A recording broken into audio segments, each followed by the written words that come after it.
در حوزه اقتصاد آقای رئیسی موفق‌تر از اونی بود که تصور میشه، ولی اون که کسی حاضر نیست اینو بگه. هیچ شاخص اقتصادی نیست که الان که وضعیتش بهتر از سال 400 نباشه و حتی در بعضی حوزه ما از سال 96 هم عبور کردیم.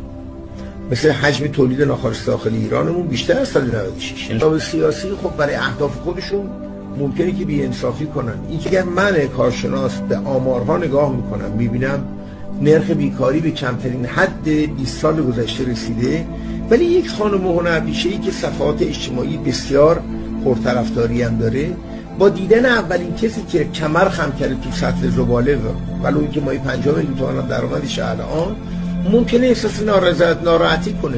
این حق ایشونه که ناراحت بشه، حق ایشون هم هست که ابراز گله کنه توی صفحات اجتماعیش، ولی شما مردم رو هول دادید به سمت این سطحی نگری.